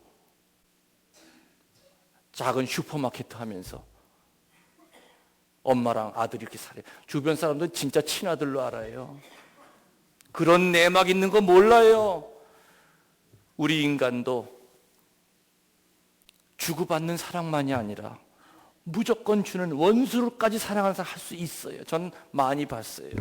많이 봤어요. 그렇기 때문에 여러분 마음속에 있는 그 미움의 덩어리 여러분들 자유로워지실 수 있어요. 그렇기 때문에 그 원수 위해서 기도하세요. 기도하다가 분노가 일어나더라도 중단하지 말고 인내를 가지고 끊임없이 하다 보면 온전히 기도만 남을 겁니다. 자, 정리하겠습니다. 우리는 하느님을 눈으로 볼 수는 없지만 향주 삼덕의 끈을 잡고 살면 하느님을 체험할 수 있다. 신덕의 끈, 망덕의 끈, 애덕의 끈, 다른 말로 하면 순명의 끈, 기쁨의 끈, 용서의 끈을 잡고 살면 하느님을 체험할 수 있다는 겁니다. 알아들으셨죠? 이게 바로 기초덕이라고 그랬어요. 이것이 흔들리면 우리는 하느님 떠날 수밖에 없어요. 사제도 이 향주 삼덕에 대한 믿음이 없으면 올바로 사제생활 못해요. 이 세 가지가 우리를 지켜주는 영적 갑옷이에요. 이거 귀찮다고 벗어 제끼면 우리 못 살아요. 아셨죠? 네. 신부님 말씀 또 강복으로 오늘 강의 끝내고 내일도 제가 9시 반부터 내일은 아마 여기 꼬미시움 레지오 단원들 피정으로 알고 있습니다. 모르겠습니다. 신부님이 허락하시면 오실 수도 있겠고 아무튼 신부님이 공지사항 하실 것 같습니다.